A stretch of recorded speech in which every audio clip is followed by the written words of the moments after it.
teman-teman, kita dari Pocong Podcast Cong. Jadi kita mau bahas apa nih? Hari ini kita mau bahas tentang suatu masalah yang lagi muncul. Enggak sih, sebenarnya udah dari lama, cuma sekarang lagi marak banget. Apaan tuh? Nah, di masa kini kan di era digital. Apaan tuh? Tuh yakin, Lek? Apaan tuh? Yakin. Gak apa-apa ya, ini udah lama banget. Nah, di era digital ini kita semua pasti punya yang namanya media sosial. Kita semua pasti punya alat-alat elektronik kayak HP, iPad, laptop dan lain-lain. Nah, kayak media sosial itu juga udah mulai beragam kayak TikTok, Twitter, Instagram. Itu tuh paling bahaya biasanya di comment sectionnya gitu. Nah, tuh. Ada yang baik, ada yang buruk. Iya. Pasti kita semua punya media sosial dan kita nggak tahu siapa orang di baliknya. Karena kita nggak tahu nih orangnya kayak apa, identitas aslinya itu siapa, pasti orang tuh mikir kalau orang tersebut, ini oknum tersebut pasti bebas dong. Iya. Kayak merasa bebas untuk ngomong apa aja. Nah, salah satunya adalah omongan tidak baik gitu, yang bisa menyakiti hati. Nah, yang kita tahu bullying ini ada dua ya, itu physical bullying, yaitu bully secara fisik, dan verbal bullying, bully secara verbal. Nah, karena sekarang udah banyak media elektronik ya, ada form of bullying baru, yaitu namanya cyberbullying. Nah, apa tuh cyberbullying? Cyberbullying or cyber harassment is a form of bullying or harassment using electronic means.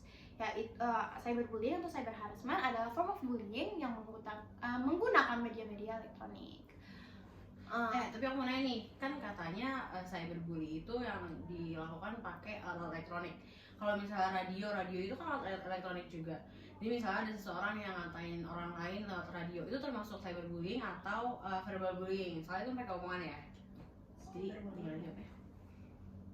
Cyberbullying sih, karena radio itu kan secara online ya. Oh, enggak secara langsung ya? Enggak, secara kayak enggak kontak langsung gitu. Jadi itu termasuk cyberbullying sih. Kecuali kalau misalnya ngomong langsung baru namanya verbal. Gitu ya. Oh ya, gitu. Nah, kalian tuh pernah nggak sih ngalamin cyberbullying? Kalau Kalau aku sih nggak pernah ya guys. Atau enggak, gue lupa. Aku lupa. Iya, nggak apa-apa ya. ya, aku juga lupa deh kayaknya abisnya. Hal-hal kayak gitu nggak perlu diingat. Tapi setiap orang berbeda-beda ya. Cara menanganinya tuh berbeda. Kalau bisa aku sama Fanya mungkin nggak ingat. Iya, kita nggak ingat. Kalau Ada kamu, Jan? gimana? Aku tuh pernah waktu itu waktu aku SMP, waktu kelas 7 tuh aku deket gitu sama satu kakak kelas. Tapi tuh aku deketnya cuma karena ya udah dia baik, dia kayak bisa lah menjadi sosok kakak kelas yang baik. Aku nggak tahu, aku tuh belum tahu gitu loh latar belakang itu seperti apa, dan ternyata dia itu salah satu orang yang lumayan populer gitu, lumayan populer. Jadi ya kalian tau lah gimana kalau misalnya orang populer pasti fansnya banyak lah ya kan. Kayak tiba-tiba nih waktu aku ke sekolah, aku mau ke kantin, itu aku tiba-tiba diliatin sama kakak kelas temen-temennya dia, kayak diliatin terus diomongin. Aku bingung dong kenapa, tapi kayak ya udah itu lalu aja deh gitu. Sampai akhirnya aku lagi liburan nih sama keluarga aku kan, lagi di mobil, tiba-tiba ada satu akun Instagram yang DM aku terus kayak ngomong lah, kamu jelek gitu. Terus kayak ternyata pas aku pencet akunnya itu emang ada satu akun khusus yang buat ngejelek-jelekin aku, sampai profile picture itu foto aku gitu. Terus kayak, nah kakak aku tuh duduk di sebelah aku, terus dia ngeliat, jadi dia langsung ngambil HP aku dan ngebalesin si oknum yang punya akun ini gitu. Terus kayak aku udah pas saat itu tuh aku nggak yang ngebalesin banget gitu, karena yang ngebalesin semuanya sampai ngeblok itu kakakku, jadi aku nggak lihat banget gitu. Sorry kalau boleh tahu, kakaknya itu ngapain? Kakak itu cuman aku nggak tahu sampai sekarang nih oknum di balik yang punya akun itu siapa. Sampai sekarang tuh aku nggak tahu siapa yang bikin, tapi kayak dia cuma ngeliatin aku lewat Instagram itu sih. Tapi karena aku nggak tahu orangnya, jadi aku nggak bisa ngukasiin dia tuh ngebully aku secara verbal juga apa enggak gitu. Kan itu kejadian SMP ya. Efek dari cyberbullying itu ke kehidupan kamu sekarang tuh ada nggak?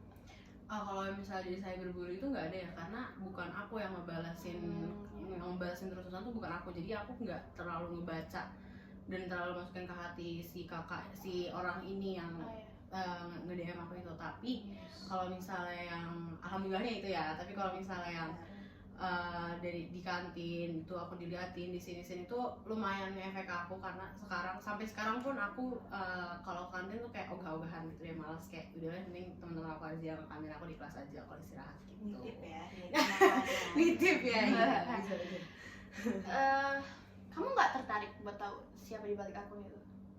Enggak sih, kayak ya udahlah, kayak kalau daripada nih kayak intinya nggak pengen nyari penyakit, iya nggak usah nyari penyakit, jadi ya udahlah biarin aja, aku nggak perlu tahu, kan emang ya ada beberapa hal yang bagusnya kita nggak tahu gitu.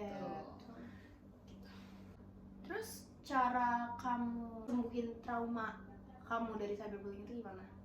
Jadi kan kita tuh kelas 7 itu cuma sebentar ya, cuma 6 bulan, habis itu kita pandemi. Pandemi kita di rumah. Nah pas di rumah itu aku itu bener-bener ngerubah sifat aku 180 derajat. Gimana tuh? Jadi tuh waktu aku SMP dan masih masuk sekolah yang offline gitu tuh kayak aku lembek banget, polos, lembek yang kayak apa? Iya, abis SD. Nah bisa dibilang SD aku tuh swasta terus aku langsung masuk ke negeri yang ya bisa dilihat ya perbedaannya gimana gitu. Terus kayak aku langsung masuk negeri yang lumayan keras, jadi kayak aku di situ tuh menjadi orang paling lembek. Yang kayak kalau misalnya di sini dikit itu sedih, terus overthinking, mikirnya aneh-aneh gitu.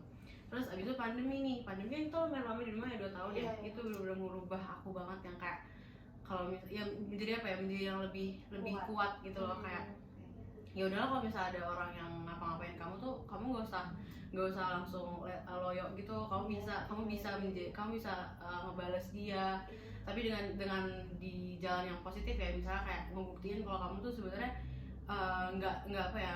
nggak cocok digituin, you don't deserve this gitu loh pokoknya. Gitu. Terus kayak jadi tuh sekarang aku bisa dibilang aku sekarang menjadi pribadi yang lebih kuat, yang bisa stand up for myself. Kayak aku bisa kok melindungi diri aku sendiri. Aku nggak bakal mau diinjak-injak kayak kemarin lagi gitu. Sebenarnya pandemi itu ada sisi positifnya kok. Pandemi ada sisi positifnya. Banyak kok sebenarnya. Iya. Jadi terus apa ya? Kan tadi aku nanya gimana cara nyembuhin dari trauma cyberbullying. Nah mungkin untuk Ajeng nih bisa merubah dirinya, bisa berubah karakter development yang menjadi keras gitu. Dan dia mempunyai mindset bahwa dia tuh nggak deserve melakukan gitu. Nggak ada orang yang deserve melakukan gitu. Ada.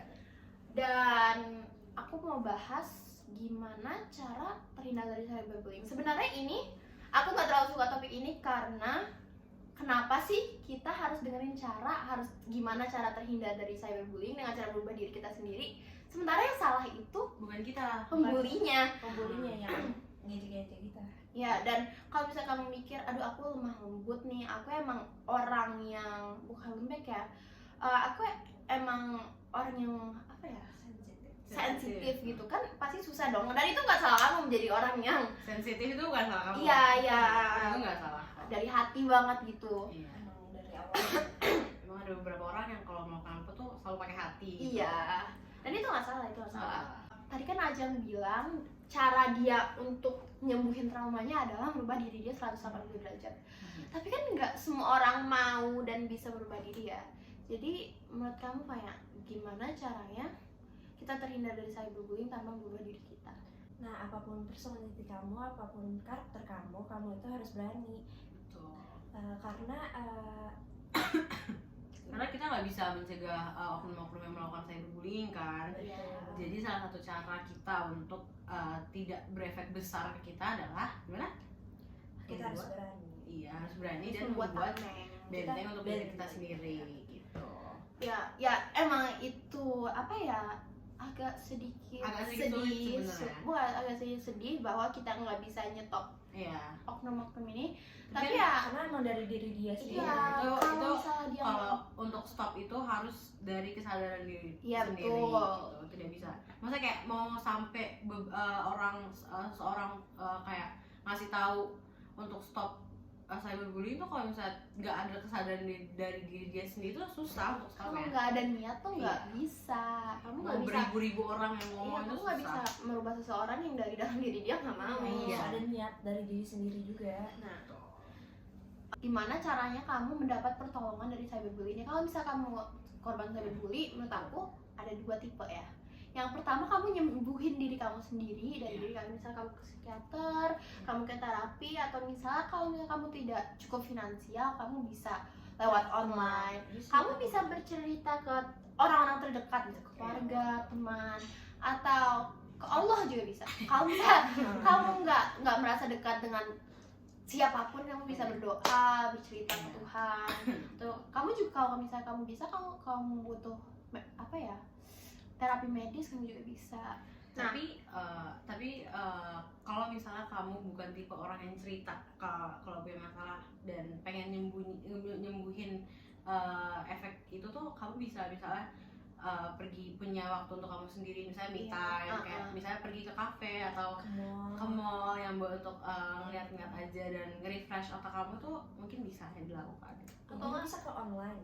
iya, atau sekedar jalan-jalan di taman, kayak Kalau jalan bahasa sekarang pagi. tuh healing ya. Iya, healing. Healing.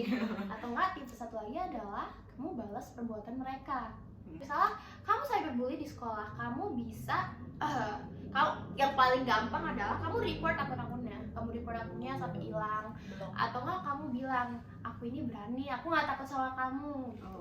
Atau di sekolah kamu bisa, ya tadi kamu bisa cerita ke orang terdekat yang supaya bisa ngebantu kamu. Kalau kamu percaya guru BK, ya bilang aja ke guru BK. Percaya mama kamu. kelas kan? Kelas.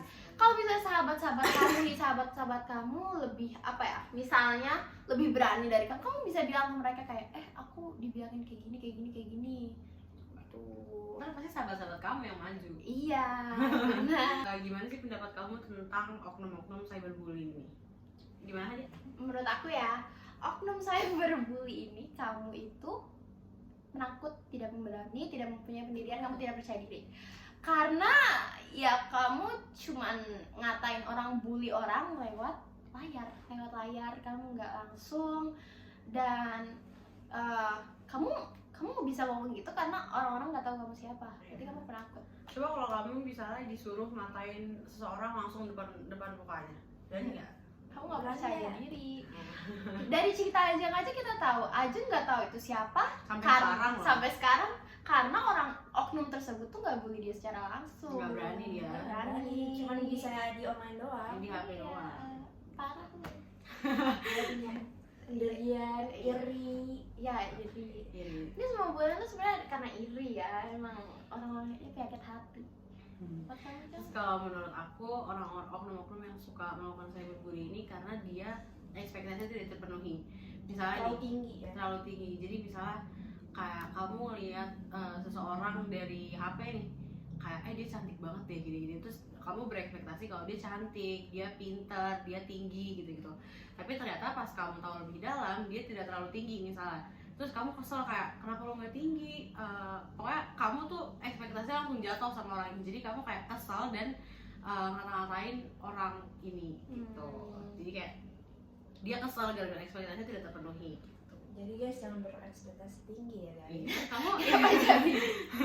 itu tuh bisa loh. Iya sih. Jadi kayak kamu misalnya kamu punya ekspektasi tinggi tapi yang kena imbasnya malah orang lain gitu. Ya mungkin segitu aja pembahasan kita tentang cyberbullying Dari kita ini. pocong ya? Iya, dari Pocong, pocong. 3 pocong. Nah, kalau misalnya kamu salah satu dari korban cyberbully, Mungkin segera cari bantuan. Iya. Segera cari bantuan. Cerita-cerita aja. Cerita aja. Kalau misalnya kamu nggak bisa ceritain ya healing. Banyak kok tempat bagus sekarang. Kalau cyberbully kan di media sosial, kamu quit dulu media sosialnya. Iya, bisa rest hiatus. Iya, ya tuh.